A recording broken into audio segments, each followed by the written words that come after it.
Assalamualaikum warahmatullahi wabarakatuh. Saya Sari Leluhi.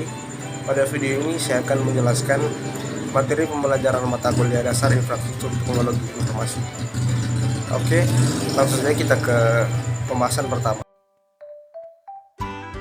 Pertama adalah dasar-dasar komputer. Dasar-dasar komputer. Satuan data terkecil dalam komputer adalah bit. Satuan terkecil yang menggambarkan ukuran memori adalah byte.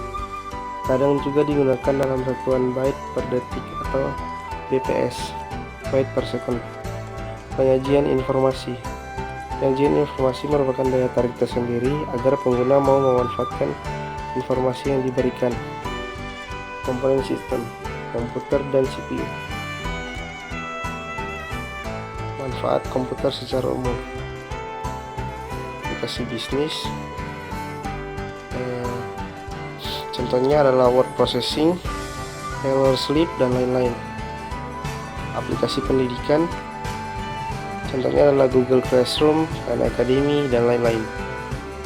Aplikasi industri, contohnya seperti sistem manajemen manufaktur, sistem manajemen perhotelan, dan lain-lain. Aplikasi simulasi, contohnya seperti simulasi kedokteran, simulasi perangkat lunak, simulasi berkendara, dan lain-lain. Contoh pengkodean yang paling populer. Pengkodean yang paling populer adalah ASCII dan EBCDII dan Unicode. Berikut ini adalah contoh gambar pengkodean karakter ASCII dan EBCDIC. Yang kedua adalah mengenal hardware komputer. Apa itu hardware? Perangkat keras. Hardware adalah komponen pembentuk sebuah komputer secara fisik. Maksudnya setiap komputer pada umumnya disusun oleh berbagai modul hardware yang secara umum bisa dikelompokkan menjadi 4 bagian. Semuanya bekerja sama dengan baik sesuai dengan fungsinya. Komponen PC. Yang pertama adalah peralatan input, masukan, atau contohnya adalah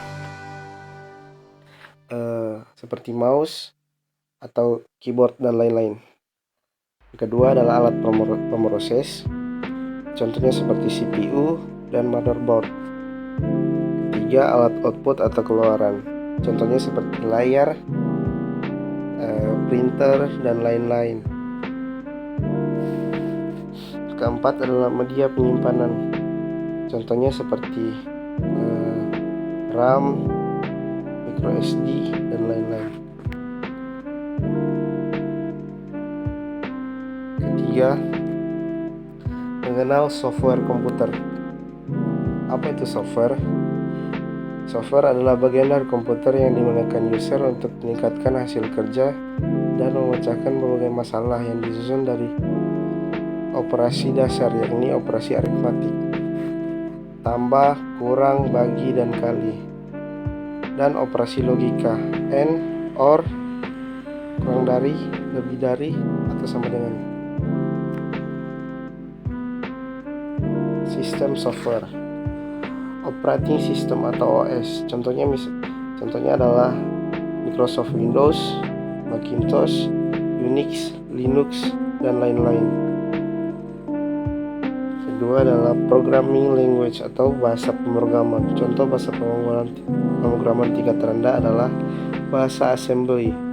Contoh bahasa pemrograman tingkat menengah adalah bahasa C, bahasa Python, dan lain-lain. Contoh bahasa pemrograman tingkat tinggi adalah Pascal, Basic, Prolog, Java, dan lain-lain. Ketiga, sistem Unity. Contoh Norton Utilities, Artillery Magic, PKV, dan lain-lain. Selanjutnya adalah application software, custom made software atau custom software, dan bisa disebut juga dengan tailor made software. Contohnya adalah aplikasi akuntansi, aplikasi perbankan, aplikasi manufaktur, dan lain-lain. commercial software package.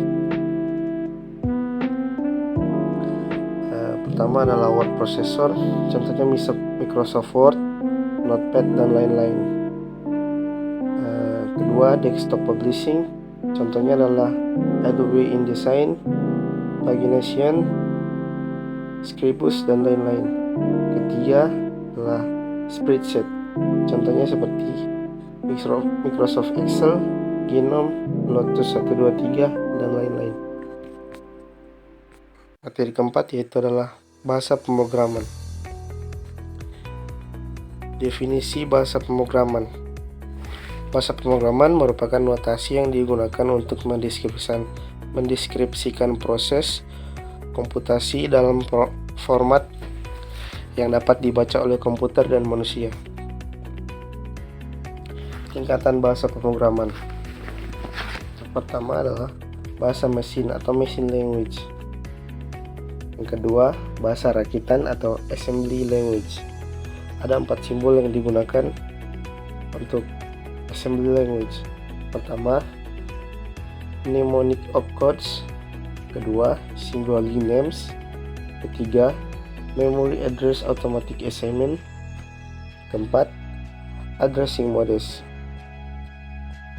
Nah, selanjutnya bahasa tingkat tinggi atau high level language.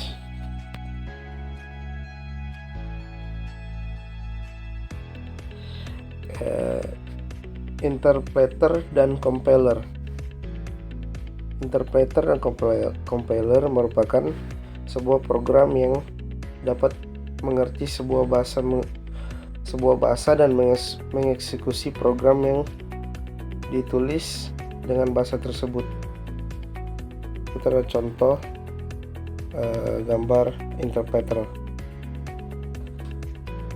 Kedua, compiler. Compiler merupakan program yang menerjemahkan program yang ditulis dengan sebuah bahasa menjadi program yang ditulis oleh bahasa lain.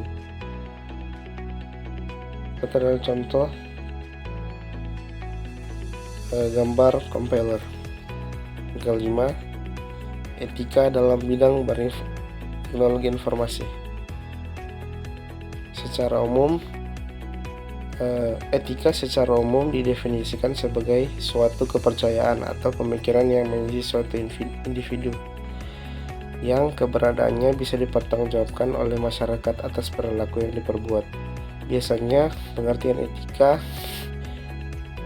dan masalah moral.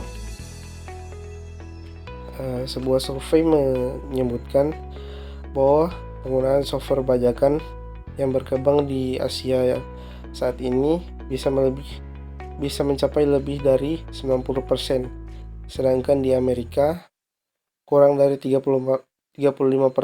Ini bisa dikatakan bahwa masyarakat pengguna software di Asia kurang etis dibanding di Amerika.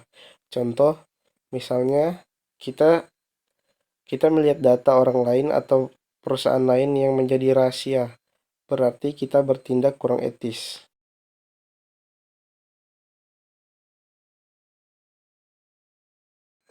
Sekian dari saya. Assalamualaikum warahmatullahi wabarakatuh.